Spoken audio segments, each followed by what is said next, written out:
Dénommé Bongwana, le salon OSIAN 2025 s'est terminé ce 16 mai. Il a permis de définir des stratégies pour transformer les défis du numérique en opportunités. Les défis sont nombreux dans ce secteur, surtout quand on tient compte des réalités propres à chaque pays. Pendant les échanges, les conférences et ateliers, les participants ont discuté sur plusieurs sujets importants comme la transformation numérique, les infrastructures, l'intelligence artificielle, la régulation du secteur, la cybersécurité ou encore l'identité numérique. Ce salon a été un véritable espace de réflexion sur l'avenir du numérique. D'après les organisateurs, le bilan est très positif. Le salon a abordé des thématiques majeures telles que l'intelligence artificielle, la cybersécurité, le cloud, les data centers, la connectivité, la fintech, les plateformes numériques, la soutenabilité, l'identité numérique, les infrastructures et l'Internet responsable.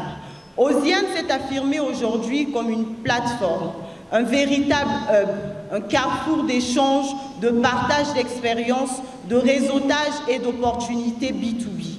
Cette édition a notamment permis aux entreprises de valoriser leurs produits et services, aux institutions de nouer des partenariats stratégiques et de mobiliser des financements, aux professionnels et aux étudiants de renforcer leurs compétences, aux start-up de mettre en lumière leurs projets et d'accélérer à des potentiels et aux investisseurs. Cette édition a marqué un tournant pour l'innovation en Afrique.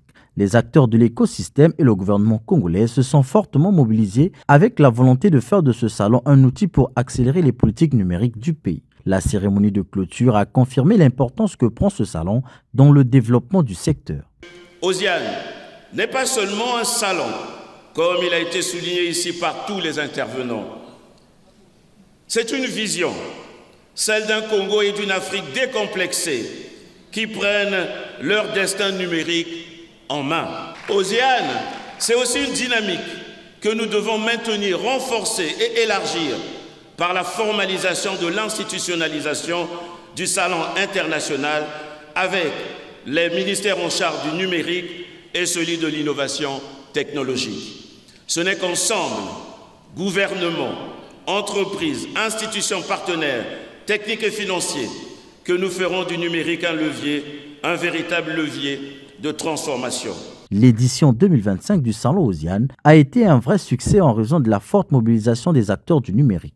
Ce rendez-vous a permis de trouver des solutions concrètes aux nombreux défis du secteur, d'après les organisateurs. Nous allons nous organiser pour vous faire honneur et être à la hauteur de la confiance que vous accordez à l'association pratique et au Salon OSIAN. Dès la semaine prochaine, Monsieur le ministre, nous viendrons vous déposer les conclusions de ce salon et aussi nos propositions d'accompagnement ainsi que les thèmes que nous allons vous proposer. Nous allons aussi opérationnaliser notre fonds, le fonds OSIAN, qui permettra de financer toutes ces activités que nous menons en faveur de la jeunesse et de ces start-up. Ce fonds qui commence avec un montant de 50 millions de francs CFA pour l'exercice 2025-2026 permettra de supporter en plus ces start-up, mais de les accompagner au sein de notre incubateur qui est situé à l'université Mariangwabi, le Puy. Cette édition cède place à la 10e édition dénommée Kokoba, prévue du 20 au 23 avril 2026 sous le thème « Créons des écosystèmes à forte valeur ajoutée ».